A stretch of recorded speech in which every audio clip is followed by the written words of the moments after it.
하나님 말씀은 신약성경 고린도전서 1장 1절에서 3절까지입니다. 고린도전서 1장 1절에서 3절까지 말씀을 우리 함께 읽겠습니다.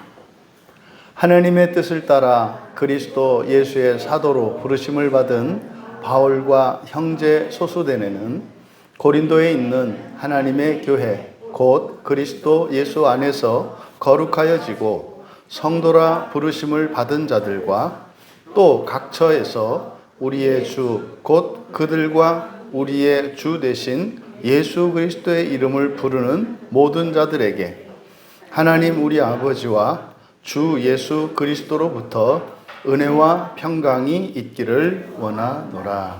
아멘. 고린도 교회에 보내는 편지라는 제목으로 말씀의 은혜를 나누고자 합니다.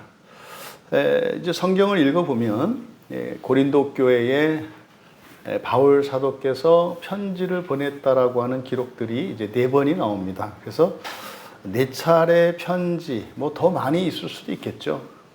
그런데 분명히 이제 알 수 있는 것은 4번 정도, 최소한 4번 정도의 편지를 보내셨는데 그 2통의 편지는 우리에게 전하여지지 않습니다. 그래서 바울 사도께서 고린도 교회에 전했던 2통의 편지 가운데 첫 번째 편지, 그래서 이것을 시기적으로 앞서기 때문에 고린도 전서다 이렇게 부르는 겁니다. 말씀의 뜻을 이제 1절에서 3절까지 전형적인 서신서의 인사말입니다. 그래서 본문의 내용을 살펴보기 전에 이제 고린도 전서를 이제 우리가 살펴볼 것이기 때문에 고린도 교회에 대해서 그리고 이 고린도 전서의 그 배경에 대해서 잠깐 살펴보겠습니다. 이 고린도 교회는 바울이 1차, 2차, 3차에 걸쳐서 이제 전도 여행을 하는데 두 번째 전도 여행, 그것을 이제 2차 전도 여행이라고 하는데 그때 이제 1년 6개월 정도를 머물면서 세워진 교회가 바로 이 고린도 교회입니다. 그래서 이게 사도행전 18장에 잘 기록되어 있습니다. 그런데 이 편지는 그때 교회를 세우고 난 뒤에 이제 3차 전도 여행 때, 거기는 이제 사도행전 20장입니다. 3차 전도 여행 때 에베소에 머물면서 그때 이제 썼던 편지입니다. 그러니까 맨 처음에 교회를 2차 전도 여행 때 거기에 가서 전도해서 이제 교회가 세워졌습니다. 그리고 나서 시간이 흘렀고 그 고린도 교회에 대한 소식이 이제 바울에게 들려왔는데 되게 이제 안타깝고 마음 아픈 소식이 들려온 거예요. 그래서 그것을 이제 바로 잡도록 이제 권면하며 쓴 편지가 바로 이 고린도 전서입니다. 그러면 이 고린도 전서, 고린도 교회의 배경이 되는 고린도라고 하는 도시는 어떤 곳이냐? 그러니까 이제 여러분들이 이제 유럽의 이렇게 지형을 보면은 대서양이 있고 그 안쪽으로 대륙 안쪽으로 이렇게 쑥 들어가 있는 만처럼 되어 있는 바다가 이제 지중해입니다. 그래서 지중해를 끼고 유럽과 그리고 소아시아 그리고 팔레스타인 그리고 아프리카가 이렇게 지중해를 둘러싸고 있죠. 근데 그 지중해가 이제 동쪽과 서쪽으로 나뉘는 곳, 그 통로가 되는 데가 고린도입니다. 그러니까 고린도라고 하는 도시는 고린도 섬을 기준으로 해서 왼쪽, 오른쪽 이렇게 지중해가 양분이 돼요. 그래서 이 고린도를 지나면은 고린도를 뺑 돌아서 가야 하는 먼 항로를 단축시킬 수 있습니다. 그래서 이 고린도에 나 있는 이 운하가 지금도 굉장히 중요한 무역항입니다. 그래서 이 고린도라고 하는 이 도시는 이렇게 무역이 활발한 도시이기 때문에 굉장히 풍요로운 그런 도시입니다. 그러면 이렇게 풍요롭고 또 이런 사업들이 무역이 왕성하면은 배, 또 장사꾼 이런 사람들이 모이지 않겠습니까? 그러면 당연히 거기에 이제 생겨나는 게 뭐겠어요? 우상숭배입니다. 온갖 신전들이 많이 있고, 그래서 모든 종교의 기본적인 어떤 공통점이라고 하면 현세적이고 물질적인 복이거든요. 그것을 구하는 이런 신전들과, 그리고 또 이제 아주 부유한 그런 지역이었기 때문에 문화가 굉장히 발달한 그런 지역입니다.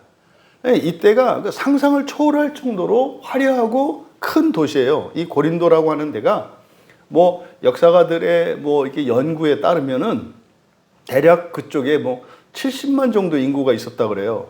어마어마한 겁니다. 어마어마한 겁니다. 예, 지금도 뭐 우리 안양도 뭐 그 정도밖에 안 될 거요. 그러니까 그 고대에 그 정도 인구를 가진 도시라고 하는 것은 사실은 오늘날도 대도시인데, 그 고대의 그런 도시라고 하는 것은 정말로 눈이 번쩍 띌 만한, 어떤 사람들이 고린도에 가면은 그냥 눈이 번쩍 띄는, 뭐 이게 사람 사는 세상이야? 라고 하는 그런 곳이 바로 이 고린도입니다. 그러다 보니까 여러분이 아시겠습니다만은 우리나라도 옛날에 정말 춥고 배고픈 때가 있었잖아요. 그때는 진짜로 콩 한 쪽도 나눠 먹는 인심이 있었어요. 정말 그랬거든요. 뭐 요즘같이 이제 가을 추수철 끝나고 나면은 뭐 고구마며 뭐며 이렇게 뭐 햅쌀이며 이런 것들이 나오면은 조금씩 나눠 먹고 그걸로 떡하고 뭐를 하면 돌려 먹는 이런 것이 자연스러웠습니다. 근데 그게 언제냐면 막 부유하고 넘칠 때가 아니라 배고프고 가난할 때였어요. 왜? 먹는 게 귀한 때였거든요. 그래서 정말 우리나라도 뭐 한 50년 전만 거슬러 올라가더라도 굉장히 가난하게 살았었기 때문에 그런저런 인심들이 살아 있었다고요. 그리고요, 뭘 하나 나눠주거나 또 누가 가져온다 하더라도 그게 뭐 자존심 상하거나 또 이렇게 줄 때 신경 쓰지 않았단 말이에요. 왜요? 뭐든지 그냥 고구마 하나만 삶아서 갖다 주더라도 그냥 감사하는 마음으로, 기쁨으로 나눠 먹고 나눠주고 할 수 있었기 때문에. 근데 여러분, 이제 경제력이 커지고 부유해지면 어떻게 됩니까? 이제 눈치가 보여요. 이제 선물을 준비해도 어떻게 해요?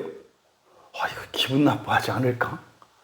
여러분들이 이렇게 여러분보다 좀 더 많이 잘 사는 사람들의 어떤 이력을 치르는 게 참 골치 아프지 않습니까?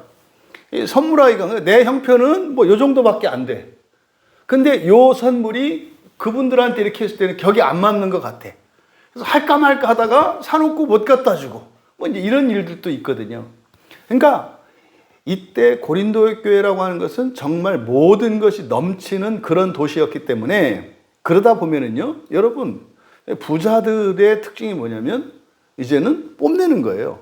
비교의식, 경쟁의식이 많습니다. 그래서 이 고린도 안에는 이런 지성주의가 팽배하고 또 이런 문화들이 팽배하고 또 온갖 종교와 이런 것들이 이제 많았기 때문에 실제로 여기는 흔히 말해서 폼생폼사의 도시였어요. 폼생폼사. 그러니까 저기 어디입니까? 저기 우리 저 형제님 지난번에 그 어디죠? 두바이에 갔다 왔다 그래서 이제 두바이를 이제 물어봤거든요. 두바이는 어떠냐? 그래서 했더니 뭐 이제 여러 가지 얘기를 하더라고요. 그래서 뭐 이렇게 무슬림 국가라고 하기에는 뭐 전혀 그런 걸 느낄 수도 없고, 뭐 약간 이제 그런 건 있지만, 그 눈에 딱 띄는 게 이제 뭐였냐? 인공도시잖아요. 거기는 그냥 바다를 메꾸고 사막에다가 정말 이렇게 만든 게 그 두바이의 특징이기 때문에 뭐 도시 자체가 인공적입니다만 거긴 더한 거예요. 게다가 특징적인 게 뭐냐면 고급 승용차랍니다. 그러니까 몇 억짜리 자동차들이 막 다닌대요, 막. 그러니까 이제 무슨 뭐 헐리우드 영화나 이런 데서 범직한 그런 차들이 우리 뭐 여기 우리나라 그 자가용 다니듯이 막 다닌대요. 그렇다 그래요. 그러니까 거기서 여러분 뭐 이제 어지간한 차 타고 다니면은 우리 눈에 띄는 거예요. 보통 차를 타면 눈에 띄는 그게 이제 고린도 교회입니다. 그래서 여기는요, 못 먹더라도 좋은 차 타야 되고요. 진짜 못 먹더라도 좋은 옷을 입어야 되고요. 좋은 신발, 좋은 시계 이런 걸 차야 되는 거예요. 그러면 부유해지면 부유해질수록 사실은 사람들이 물질로 인해서 만족을 하거나 행복해지기보다는요, 상대적으로 훨씬 더 빈곤감을 크게 느낍니다. 이게 물질의 한계예요. 그러니까 물질로 우리가 얻을 수 있는 만족감은 이렇게, 이 컵은 여기에 물을 담을 수 있는 게 한정돼 있잖아요. 그러니까 모든 게 마찬가지예요. 돈이든 뭐든 이 세상에 있는 것은요, 그것을 통해서 얻을 수 있는 만족과 기쁨은 제한돼 있어요. 그 다음부터는요, 더 기쁨이 늘어나지 않아요. 그럼 그 다음부터는 다 허영심과 사치로 막 나가거든요. 그러니까 지금 이 고린도 교회가 물질적으로는 정말 넘치는 그런 곳이고, 온갖 종교들과 문화들이 많아서 그래서요, 얼마든지 즐기고 막 할 수 있어요. 근데요, 그렇게 되면 될수록 우리의 마음은 어떻게 돼요? 비어집니다. 이게 딱 오늘날 우리 한국의 상황과 매우 유사합니다. 교회에는 사람이 없는데요, 종교에 대한 관심이 굉장히 높습니다. 예수님 싫어하고 교회 싫어해요. 근데요, 예수님 빼고 교회 빼고 성경이라는 말 빼고 복음의 내용들을 이야기하면 굉장히 관심을 많이 갖습니다. 그러니까 어떤 종교 하면은 거기에 이제 구속되고 속박된다고 하는 이런 느낌이 있기 때문에 거부감을 가져요. 그런데 근본적으로 우리 안에 있는 정신적이고 영적인 공허함 때문에 그것을 채우기 위한 종교에 대한 관심은 굉장히 높아요. 이게 지금 고린도 교회의 상황입니다. 그래서요, 지금 이 고린도 교회에 똑똑한 사람 많고, 박사들 많고, 말 잘하는 사람들 많고, 잘생긴 사람 많고, 예쁜 사람 많고, 뭐 이런 곳이 바로 고린도라고 하는 지역이에요. 그런데 이 고린도에 가서 바울이 어떻게 복음을 전하게 됐고, 어떻게 이 고린도 교회가 세워졌느냐? 그러면 그 사도행전 18장이 바로 이 고린도 교회가 세워진 얘기라 그랬잖아요. 그럼 그 바로 앞에 사도행전 17장에 보면은 바울이 어떻게 해서 고린도로 가게 되었는가를 알 수 있는데, 바울이 아테네죠. 우리말 성경에서는 아덴이라고 되어 있어요. 그러니까 유럽으로 가서 이렇게 전도여행을 하다가 아덴에서 복음을 전하는데 이 사람들하고 자꾸 부딪혀요. 네, 아테네에서 막 부딪혀요. 이제 사람들의 막 공격을 받습니다.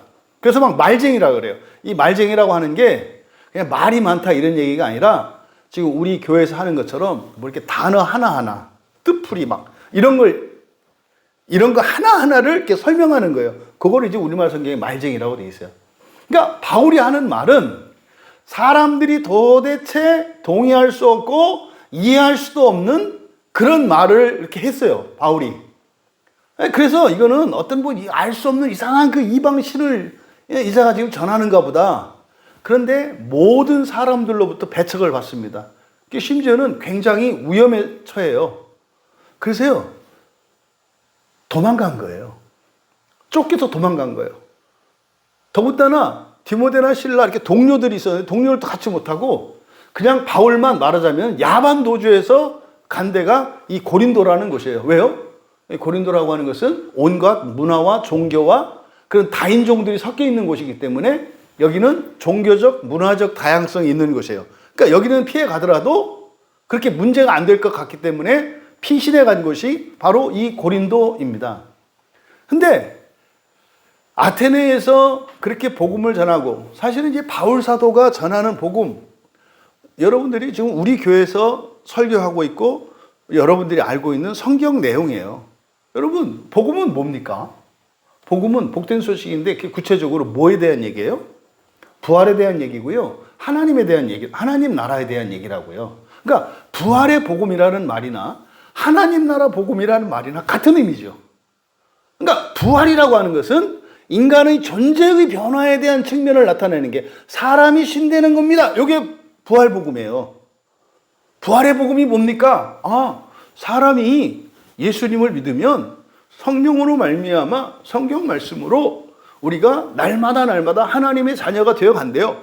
그런데 죽는 것과 동시에 예수님께서 우리를 완전한 하나님 자녀 되게 하신대요. 이게 부활의 복음이에요. 이게 부활의 복음이에요. 그러니까 사람이 신되는 겁니다. 여러분, 이 얘기를 여러분들이 아무한테나 막 할 수 있어요? 그 얘기를 하면 사람들이 막 받아들여요? 예나 지금이나 똑같다고요.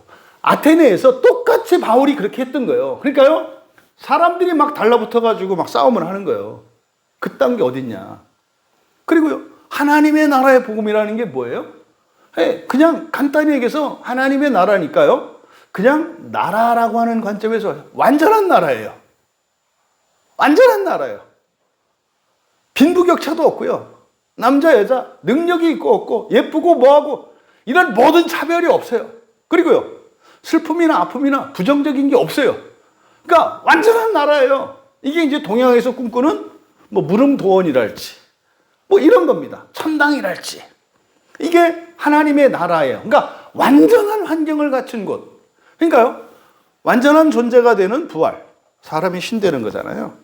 그럼 그들이 살아가는데 제한받지 않는 완전한 환경을 갖춘 나라. 이게 하나님 나라의 복음, 부활의 복음. 그러니까 여러분들이 예수를 왜 믿으세요? 저 예수를 믿으면 부활할 수 있어요. 부활할 수 있어요. 그 예수를 믿으면 하나님의 나라에 내 땅이 생겨요. 내 재산이 생겨요. 이게 우리들이 전하는 복음의 핵심이거든요. 그것을 바울이 전하고 다녀요. 근데 그때마다 박해를 받는다고요.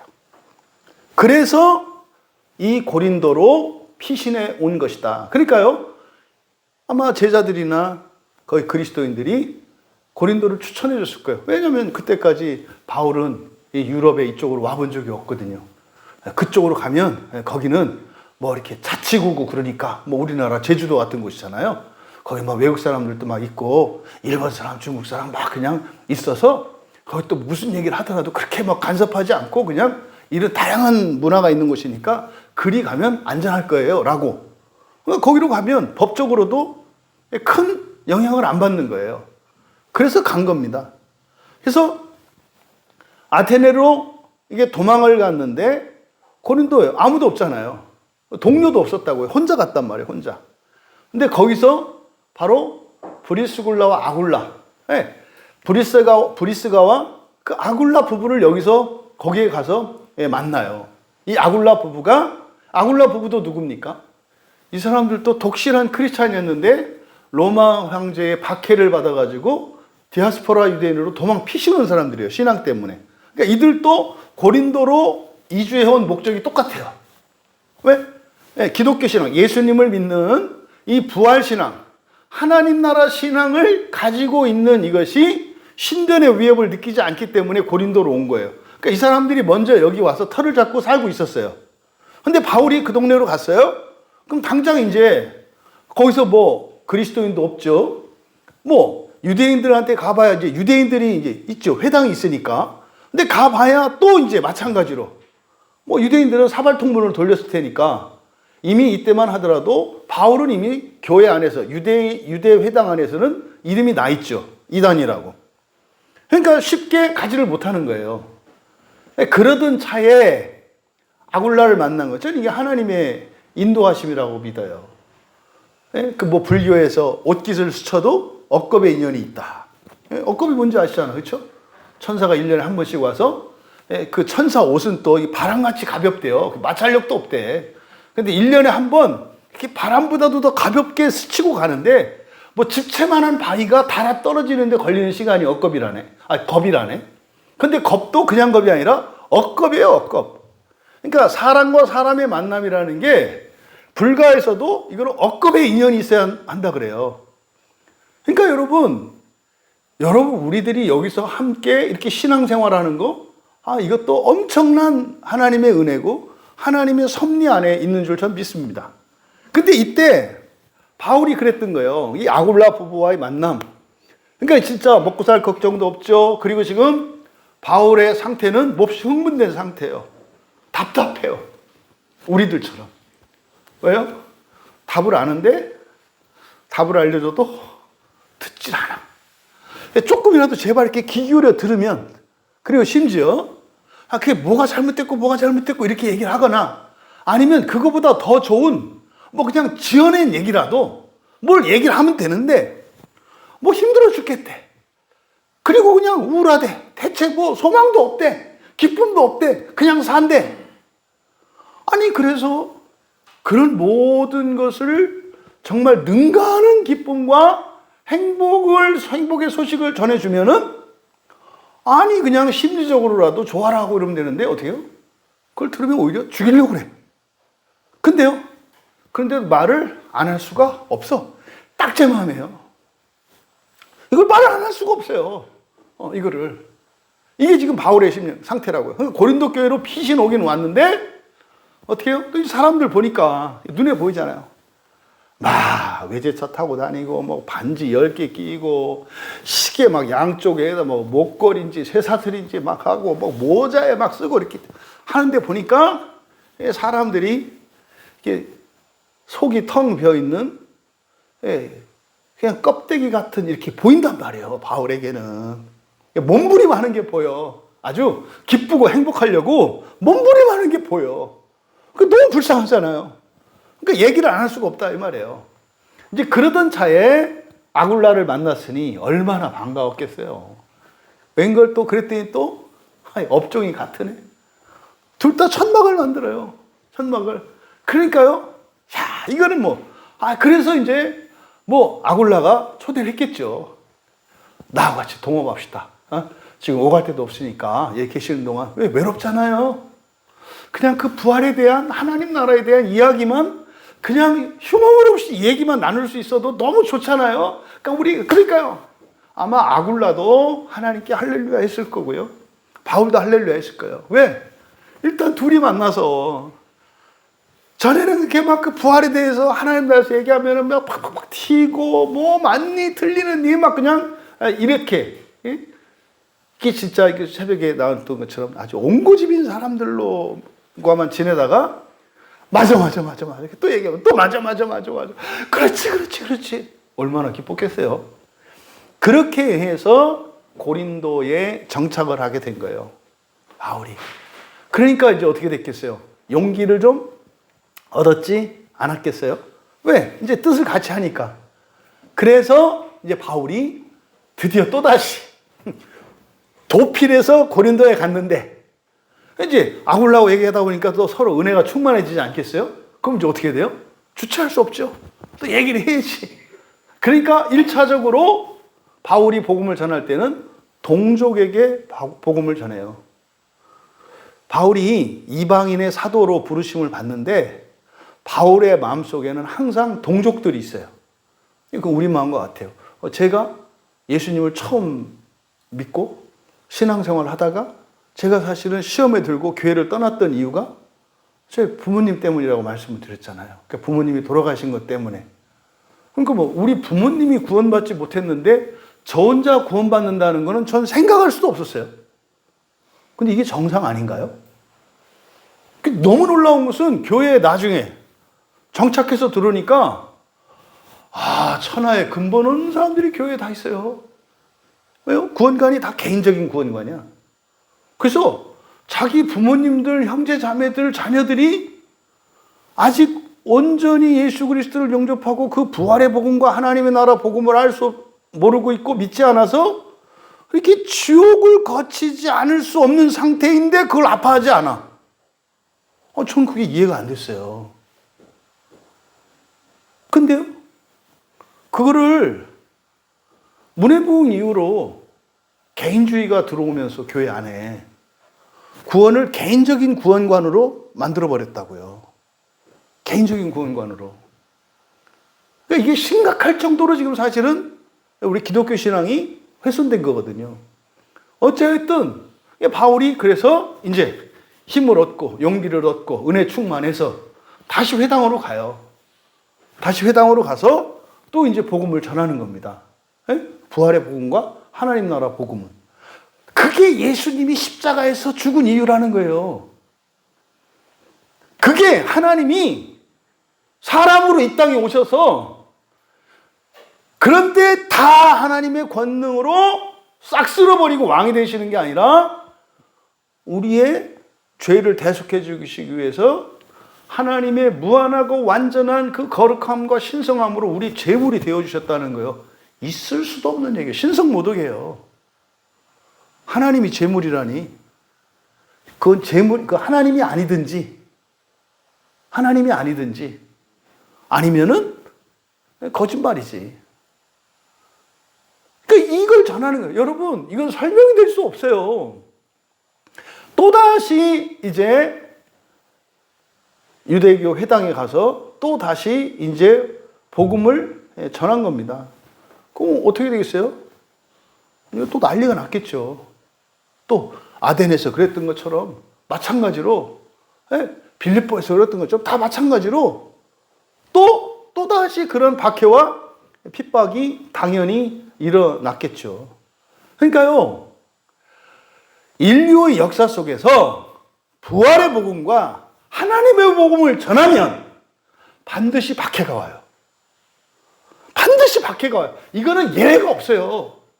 예수님이 그러셨는데 우리 같은 사람이 그걸 전하면 누가 믿겠어요? 예수님이 기적과 권능을 일으키시면서도 그 말씀을 전해도 사람들이 안 믿고 그걸 죽이려고 달려들었는데, 우리 같은 사람이, 하물며 저 같은 사람이 그런 부활의 복음과 하나님의 복음을 전할 때 사람들에게 그게 믿어지겠냐고요. 사람들은 내 말을 듣기보다, 그것이 진리냐 아니냐를 따지기보다 전하는 사람을 먼저 보거든요. 저 같은 사람을 어떻게 보고 그걸 믿겠냐 이 말이에요. 있을 수가 없는 거예요. 똑같은 일이라 그 말씀드리잖아요. 사람들이 많이 몰려간다? 둘 중에 하나고요. 사실은 복음이 순전히 선포되면 그렇게 되질 않아요. 그리고 실제로 교회가 하나님의 말씀을 따라 교회를 이루어가면, 마치 여러분들이 결혼해서 자녀를 낳으면 옛날 대가족 제도처럼 한 집에 뭐 3대, 4대, 5대가 같이 사나요? 아니잖아요. 자녀를 낳으면 어떻게 돼요? 결혼의 원리가 뭡니까? 장소에서 결혼하면은 독립하잖아요. 그래서 교회가 바벨론 성과 같이, 바벨탑과 같이 커지는 게 아니라 교회가 어떻게 되는 거예요? 구석구석으로 들어가는 거예요. 골목골목마다 교회가 생기는 거고요. 모퉁이모퉁이마다 교회가 생기는 거예요. 이게 확장의 원리예요. 가족에서 확장의 원리가 그렇잖아요. 자녀들이 장성해서 결혼하면 이게 분가하잖아요. 그게 성경적인 원리라니까요. 하나로 보이는 거는, 그거는 정상적이지 않다니까요. 그러니까 지금 또다시 어쨌든 이 회당에 들어가서 복음을 전했지만, 이건 사실은 의무감이었던 것으로 보여요. 의무감이었던 것으로 보여요. 왜? 내가 내 민족에게 복음을 전하지 않고 어떻게 다른 민족에게 전해요? 구원의 원리, 은혜의 원리는 뭐라고요? 차고 넘치는 거라니까요. 이게 뭐 월요일 날 제가 늘 이제 맨 처음에 예수님을 믿고 그 구원의 성경의 그 구원의 복음을 들었을 때 저에게 맨 처음 걸렸던 게 가족이었고요. 그래서 가족의 구원이 안 되니까, 특히 아버지가 예수를 믿지 않고 돌아가시니까 구원이 없다고 하니까 저도 구원받으면 안 되는 거로 생각하고 교회를 떠났었다고요. 근데 이제 성경 안에서 그게 아니라는 걸 이제 알게 돼서, 누누이 말씀드리지 않아요? 여러분들, 오히려 그리스도인들은 뭐 돌아가신 부모님들의 기일이라든지 또 생신날이라든지 이런 날을 더 챙겨라. 더 챙겨라. 그럴 때 가족들이 함께 모이는 일에 힘을 써라. 이게 성경의 가르침이다. 옛날에는 뭐 제삿날 가지 말고, 아니라니까. 그렇게 해서 이 부분이 이제 웬만큼 해결이 되니까 제 마음속에 있는 게, 제가 20대 때 교회를 떠나 있었던 요때 친하게 지냈던 친구들이 늘 마음에 걸려요. 아무도 안 믿었거든요. 저희 친구 중에 하나가 매형이 이제 목사여가지고, 그 친구를 이제 뭐, 어쨌든 지금 이제 장로가 된 친구가 있는데, 그 친구는 이제 어떻게, 서울에 올라와가지고 매형 집에 얹혀 있는데, 매형이 목사인데, 뭐 교회 안 갈 재간이 있어요? 뭐 요즘 같으면은 안 가도 되지. 감히 어디 처남한테 매형이 가자 그래. 근데 옛날에는 그런 거 없거든요. 얄짤이 없는 거죠. 따라와. 그러면 내 매형하고 하는 게 이제 뭐 저희들 때 사고방식이었기 때문에. 그러니까 이제 매형이 목사님이 있는 바람에 이제 그 친구 이제 교회 다녔고. 이제 그렇게 해서, 근데 이제 나머지 친구는 다 뭐 예수 안 믿는 사람들이죠. 그러니까 늘 친구에 대한 부담이 있었다고요. 그래서 이제 몇 년 전에 이제 개인적으로 기도하던 중에 그 친구들 구원에 대한 이제 부담이 들더라고요. 그래서 사실은 이제 시골 친구들 한 사람 한 사람 지금 신앙을 가지게 되고 뭐 이렇게 되는 일들이 일어나요. 이제 지난 월요일에도 이제 시골에 가서 이제 고향 친구 부부를 만나서 같이 이제 우리 상한심령을 치료하자라고 하는 이 세미나 저것도 보내주고 또 같이 이야기도 나누고 복음도 전해주고. 근데 이 친구 엄청 아주 고지식한 친구인데 말을 듣는 거예요.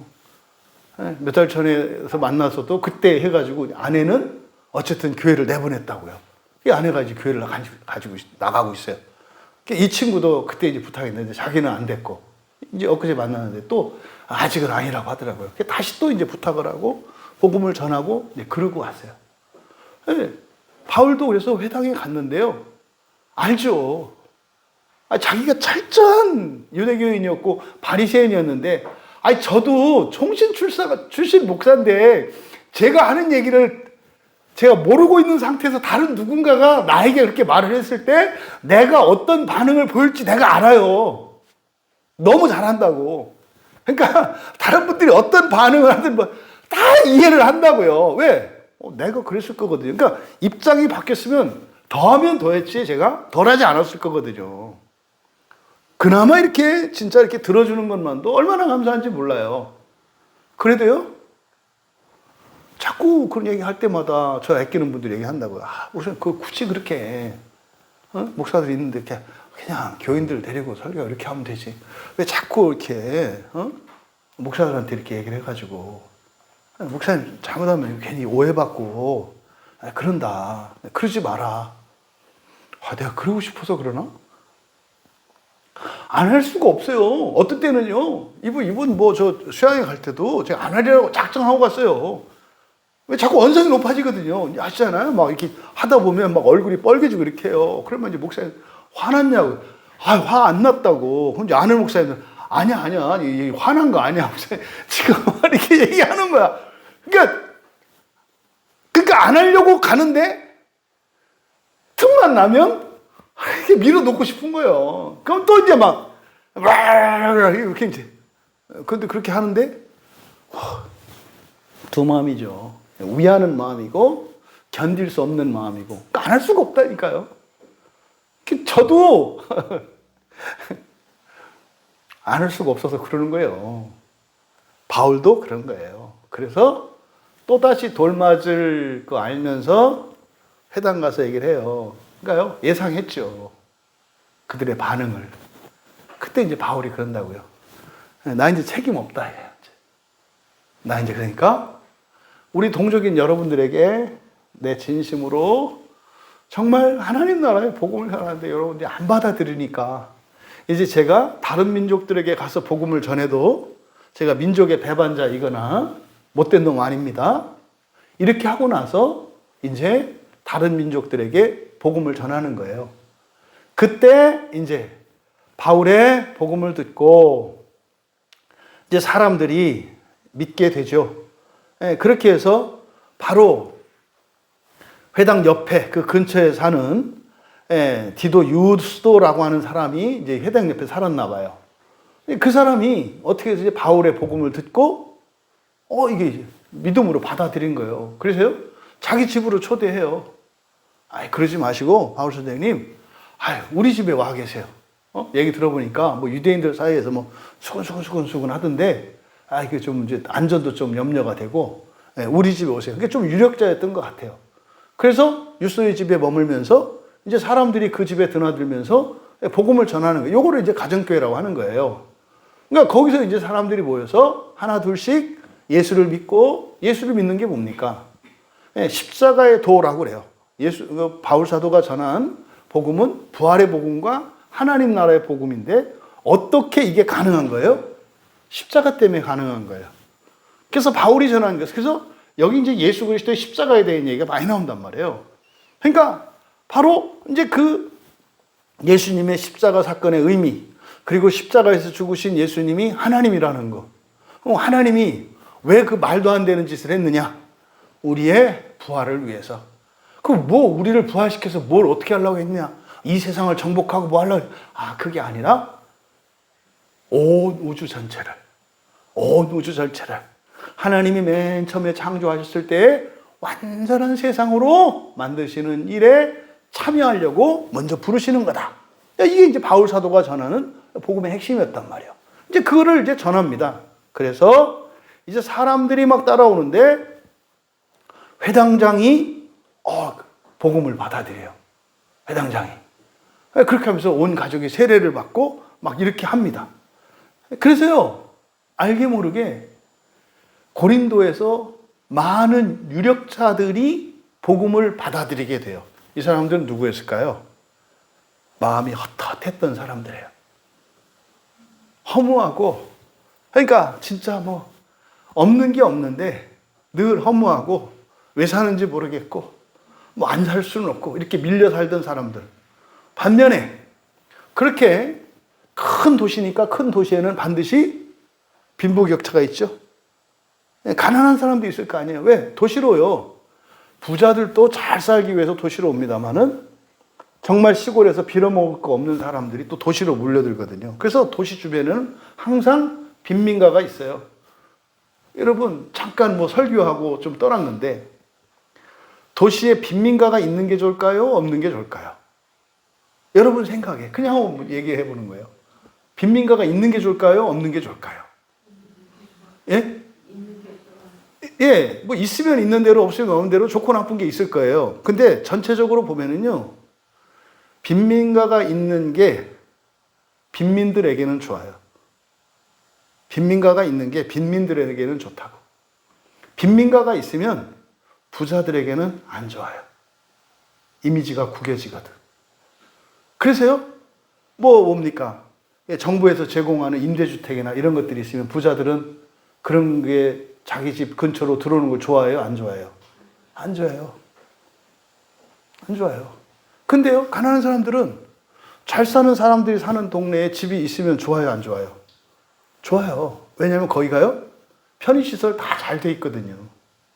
시골로 가면 다 걸어 다녀야 되고요. 버스도 40분, 50분 한 번씩 오는데 부자 동네에 가면 2분에 한 대씩 와. 그래요. 그리고 빈민가가 없어지면, 빈민가가 없는 깨끗한 도시는요, 잔인한 도시예요. 지금 서울만 하더라도 지금 뭐 얘기하면 어떨지 모르겠어요. 봉천동이랄지 뭐 저쪽 해방촌이랄지 뭐 이렇게 보면은 높은 곳 이런 데 보면은 곳곳에 빈민가들이 있었거든요. 그러면은요, 다닥다닥 살아도 말입니다, 거기서 정부 치고 가족들이 행복하게 지냈어요. 근데요, 그거 싹 밀어버리고 아파트 해요. 돈 엄청 준다고. 근데요, 원래 빈민가 살던 사람들은 그 아파트 못 들어가요. 그거 가지고 나와봤자 그때처럼 못 살아요. 물론 더 좋은 집에서 살게 되겠습니다만은 옛날에는 내 집에서 살아서 그냥 하루 나가서 일하고 하면은 그냥 먹고 살 수 있었거든요. 왜? 내 집이 있었으니까. 근데 거길 뜨는 순간 어떻게 돼요? 내 집이 없어져요. 그러면은 모든 비용을 다 지불을 해야 돼요. 집세 내야 되죠. 관리비 내야 되죠. 뭐 해야 되죠. 그래서요, 옛날처럼 똑같이 일을 하는데 이제는 더 먹고 살 수가 없어요. 이 말씀을 드리는 이유가 바로 이 고린도 교회가 그랬어요. 고린도라고 하는 도시 자체가 아주 부자들과 아주 가난한 사람들이 있었기 때문에, 그리고 이 복음이 전해졌을 때 보통은 이 하나님 나라와 부활에 대한 이 복음을 받아들일 수 있는 사람들은 사실은 현실적인 어떤 만족이나 이런 것이 없고 절대적인 결핍과 필요를 가진 사람들이 먼저 그냥 심리적으로라도 위안을 받으려고, 야, 생각만 해도 좋다. 뭐 그냥 신분 차별도 없고 빈부격차도 없고, 야, 뭔지 모르겠지만 그런 거 되면 좋겠다. 뭐 그래서 사람들이 온다 이 말이에요. 그래서 사실은 요 사람들이 대부분이에요. 그런데 이 고린도 교회는 부자이고 유력한 사람들이 있어서 요 가난한 사람들을 먹이고 돌볼 수 있는 교회가 됐어요. 그리고요, 하나님 나라의 복음을 믿으면 어떻게 된다고요? 항상 어느 나라 어느 민족 가운데 복음이 들어가면은요, 사람들이 공부하는 사람이 되고요. 노력하는 사람이 되고요. 이전과 달라지고 더 나은 사람이 되기 위해서 살아가게 돼요. 왜? 복음의 핵심이 그거거든요. 사람이 신되는 부활의 복음을 믿은 사람들은 당신 힘으로 부활할래요? 아니면 예수님의 은혜로 부활할래요? 이 선택지 앞에 놓여요. 그러면요, 예수님의 은혜로 부활할래요? 라고 하는 것은 뭡니까? 그러면 힘껏 사세요거든요. 그러니까 힘껏이라고 하는 게 어떤 기준이 없어요. 그래서요, 자기 자신을 끊임없이 변화시키고 일신후일신하는 거죠. 그래서 그냥 절대적으로 자기 고집대로 살지 말고 하나님 말씀대로 계속 변화시키면서 살아가겠다고 작정하고 그렇게 하세요. 그러면 얼마만큼 했느냐와 상관없이 그러면 예수님이 당신을 부활시켜 주실 거예요. 이거거든요. 그러니까 성경을, 기독교를 정상적으로 믿는 사람들은요, 예수님을 믿고 나면 어떻게 해요? 공부 안 하던 학생들이 공부를 하게 되고요. 그냥 그대로 살던 사람들이 변화를 주며 살고요. 꿈이 없던 사람들이 꿈을 가지게 되고요. 절대로 난 어쩔 수 없어 이렇게 운명과 숙명론에 빠져있던 사람들이 운명을 바꿀 수 있다는 소망을 갖게 돼요. 그러니까 사람이 어떻게 돼요? 이전보다도 활력이 있고요. 노력하고요. 의욕이 있고요. 기쁨이 있는 사람으로 바뀌어요. 그러면요, 현실적으로도 잘 살게 돼 있다니까요. 그러면 처음에 고린도 교회 시작은 가난한 사람들의 대다수였어요. 그런데 하나님께서 그들을 돌봐줄 수 있도록 부유하고 힘 있는 사람들을 교회에 보내주셔서 그들의 많은 헌신이 있었어요. 처음에 부자였던 사람들이. 그 사람들이 가지고 있는 이런 재산을 가지고 이제 성경에 보면 게 나와요. 많은 헌신자들이 있었단 말이에요. 그래서 뭐 예를 들어서 뭐 200명, 300명 정도가 아니라 1000명, 2000명이 막 모여. 그럼 한 끼 점심 식사도 보통 일이 아니잖아요.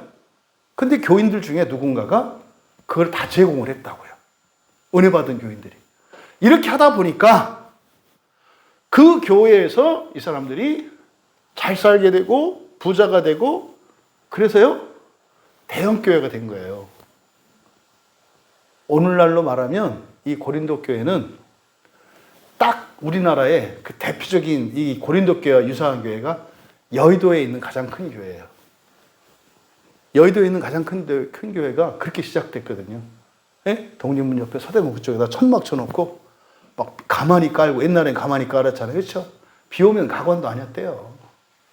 예? 그런데도 거기 앉아서 막 무릎 꿇고 기도하고 하나님 말씀 은혜 받고 했던, 진짜 시골에서 굶어 죽을 수가 없으니까 올라와가지고 그냥 천막 하나에 비집고 그냥 살던 사람들이 여의도에 아파트 사고 건물 사고 이렇게 된 거예요.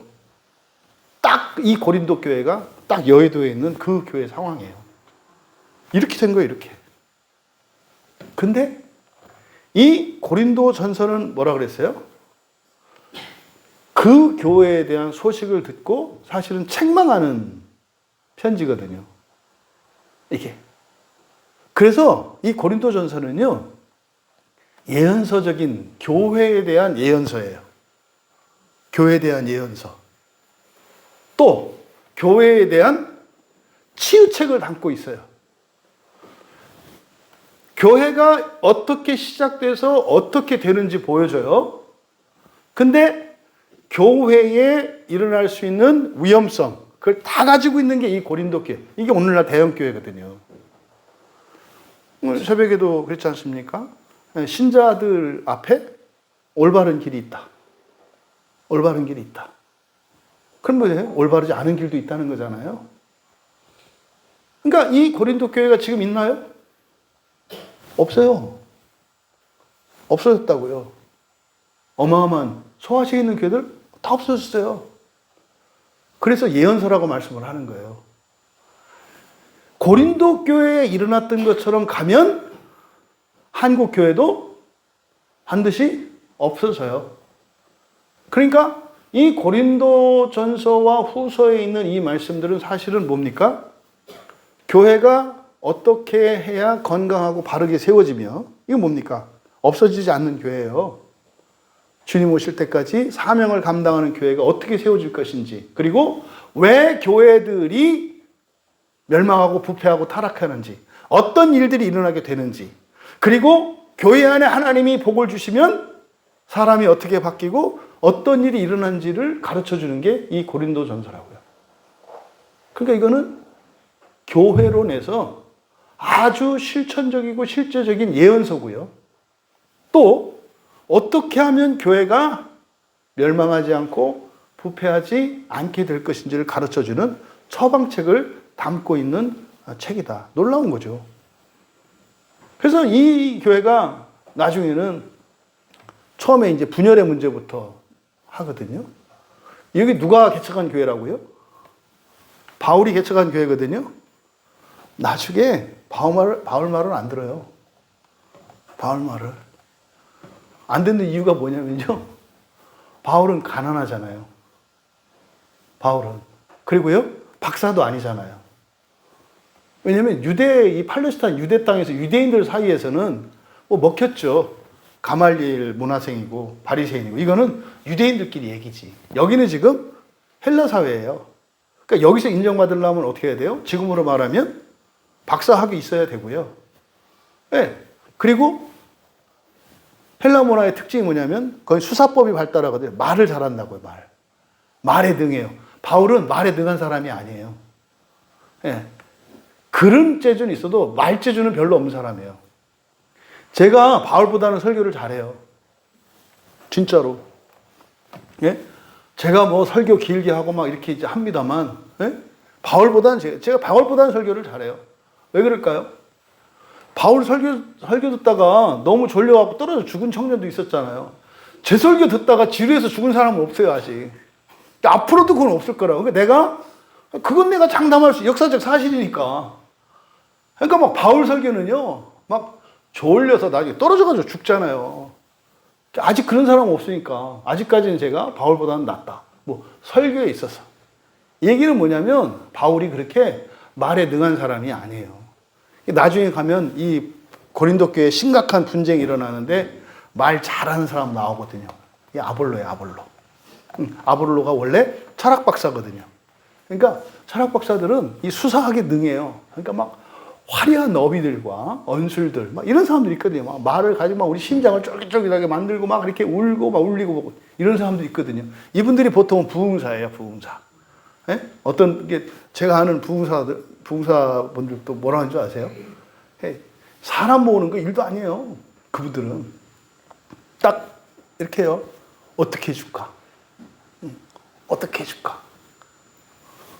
헌금을 하게 만들까? 사람을 데려오게 만들까? 아니면 사람들 관계를 회복하게 만들어줄까? 뭐 일꾼들을 만들어줄까? 이렇게 해요, 실제로.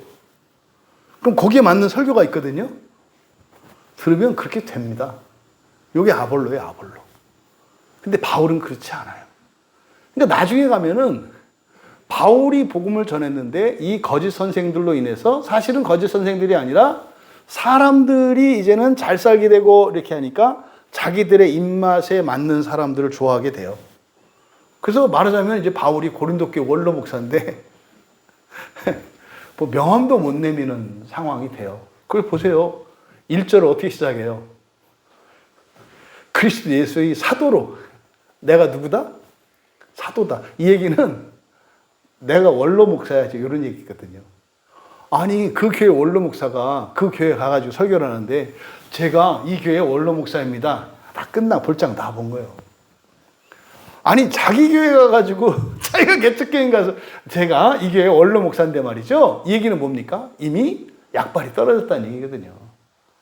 그러니까 지금 개척한 교회고 예수님의 사도인데도 불구하고 이거를 말해야 되는 그런 처지. 이게 지금 고린도 교회예요. 이게 뭡니까? 개척할 당시에는 그냥 바울을 그냥 하나님처럼 알았던 사람들이죠. 근데요, 하나님의 복을 받으니까 교인 수도 많아졌고, 교인들도 이제 신분도 높아지고, 부자가 되고 나니까, 이제는요, 부활의 복음과 하나님 나라 복음은 이제 그만. 이렇게 되는 거예요. 여러분, 이게 교회의 시작과 멸망이에요. 이게. 교회 시작과 멸망이 이렇게 되는 거라고요. 이게 없어지면요. 그럼 제가 봤을 때 감히 진단하건대 지금 우리 한국교회가 하나님의 말씀을 회복한다라고 할 때 그건 부활의 복음과 하나님의 나라의 복음이거든요. 이걸 회복하지 않으면요, 망해요. 망하게 돼 있어요. 그건 누가 무너뜨리는 게 아니에요. 자중질환이 나서 망하게 돼 있어요. 예? 뭐 사분오열돼서 그냥 갈라지고 쪼개고 서로 죽이고 미워하고 이렇게 해서 없어지게 돼 있어요. 그래서요, 예언의 책이라고 한 거예요. 그래서 사실상 그렇게 어렵게 교회를 세워서 교회에 하나님이 복을 주셔서 대형교회가 되었고 모든 교인들이 부유하고 지체 높은 사람이 되었을 때 그들이 부활의 복음과 하나님의 나라의 복음을 버리고 세속화되어 타락한 교회가 된 고린도 교회에 쓴 편지예요. 이 배경을 여러분들이 염두에 두고 읽으셔야 된다. 그래서 이 고린도전서에서 다루는 주제들을 보면 이제 맨 처음에 다루는 게 교회의 분열과 분쟁 문제예요. 그 다음에 성과 도덕의 타락, 그리고 이제 결혼과 성에 대해서, 그리고 음식이죠. 우상의 제물과 관련된 곡인데 사실은 음식 문제예요. 오늘날 여러분 한국에서 먹방 이런 거를 여러분 가볍게 보시면 안 돼요. 동성애 성 이런 거 가볍게 보시면 안 돼요. 이게요, 교회가 부패하고 교회가 멸망당할 때 반드시 동반되는 상황이에요. 이게 로마 제국도 마찬가지예요. 네, 로마 제국도 성과 도덕, 네, 그래서 그 향락, 사우나가 사실은 로마 제국의 멸망의 마지막이거든요. 네, 사우나가 이 목욕탕, 대형 목욕탕이 이게 되게 영적인 거예요. 그럼 이게 도덕과 성의 타락, 교회의 세속화가 이런 식으로 나타나요. 그 다음에 음식 문제예요. 어마무시할 정도로 막 먹어야 되는데 쓰레기로 다 버리지. 이 음식물 쓰레기가 어제 오늘 일이 아니에요. 가난한 나라에 복음이 들어가면 잘 살게 돼요. 그러면은 진짜로 길 가다가 떨어져 있는 껌도 주워 먹던 사람들이 이제는 껌을 뜯지도 않고 버리는 데 된다 이 말이에요. 그러니까 이런 걸 여러분들이 교훈을 얻으셔야 된다고. 그럼 반드시 망하게 되어 있다. 그래서 여기서 다루는 주제가 그런 거예요. 그리고 그리스도인의 자유에 대해서. 그리고 이 공적인 예배, 이 공예배의 형식. 이때 당시에 여자들은 예배포를 쓰게 돼 있죠. 지금 성당 같은 데 이렇게 예배포를 쓰잖아요. 예배포를 쓰는 의미가 뭔지 아시나요? 우리는 안 쓰잖아요. 예. 근데 캐톨릭은 쓰잖아요. 근데요, 이건 뭐에 대한, 쓰는 것은 뭐에 대한 맹세냐면요, 남편 말에 복종하겠습니다라는 뜻이에요. 예배포를 쓰는 거는. 왜요? 머리를 가린 것은 내 머리는 내 남편이 내 머리라는 거거든요. 그래서 내 남편의 절대 주권을 인정합니다라는 표현이에요. 그래서요, 원칙적으로 천주교 신자들은 예배 드릴 때 예배포를 반드시 써야 되고, 그 얘기는요, 남편 말 안 듣고 남편한테 대드는 여자들은 다 지옥 가요. 천주교 교리에 따르면. 그게 예배포의 의미거든요. 그런데 안 그렇거든요. 전혀 안 그래요. 그러니까 이런 어떤 형식의, 예배에 있는 형식, 이런 것들의 의미들, 이걸 이제 주제로 다뤄요. 그 다음에 이제 심각한 게 불평등의 문제예요, 교회 안에. 성찬의 불평등의 문제. 어떤 사람은 성찬하는데 배 터지게 먹고, 어떤 사람들은 없어. 이게 이제 심각할 정도로 이 교회가 이렇게 이제 막 타락하고 부패한 거예요. 옛날에 지들도 가난했으면서, 이제는 가난한 자들은 하나님의 은혜를 못 받는 자들이고, 죄 있는 자들이라고 하는 말도 안 되는 생각. 이런 것들이 교회 안에, 그 고린도 교회 안에 있었던 거예요. 거기다가 또 하나님이 항상 은사를 주시잖아요. 능력들 주신다고요. 근데 은사는 무엇과 함께 오는 거라고요? 사명과 함께 오는 거예요. 사명은 뭡니까? 구원의 사명이거든요. 근데 세속화됐어요. 그럼 더 이상 구원의 사명이 없잖아요. 그러면 어떤 일을 해요? 다 땅의 일을 한다고. 오늘날로 말하면 그냥 사람 모으는 거, 나가서 밥 퍼주는 거, 나가서 선교한다고 막 사진 찍고 오는 거, 막 건물 짓는 거 있다고 해요. 여러분, 그건 사명 아니에요. 아니 뭐 하나님이 건설회사 회장님이십니까? 에? 건축가예요? 그래가지고 뭐 아름다운 교회를 짓고 뭐 말도 안 되는 소리죠. 우리 교회 첫 번째 사명은요, 상한 심령을 치유하는 거예요. 1차적으로 교회 안에 있는 교인들의 상한 심령을 치유하는 게 1차적인 사명이에요. 이게 구원의 일이거든요. 그러면요, 치료된 사람들이 어떻게 해요? 그거 알잖아요. 이게 뭔지. 그러면요, 가만히 못 있는다니까요. 왜? 너무 불쌍하거든요. 이제 해보면 알아요. 아, 진짜 눈이 멀었고, 귀가 먹었고, 마음이 어둠 속에 있구나라는 걸 안다고. 전도를 해보면 알아요. 전도를 해보면. 그러니까요, 전도를 하는 목적은 사실은 그 사람들을 위해서 안타까워서 합니다만, 결국은 전도는 나를 위해서 하는 게 돼요. 야, 내가 하나님의 말씀을 듣고 이렇게 구원을 해. 이거는 내가 교회 열심히 다니고 해서 안 되는 거구나. 왜?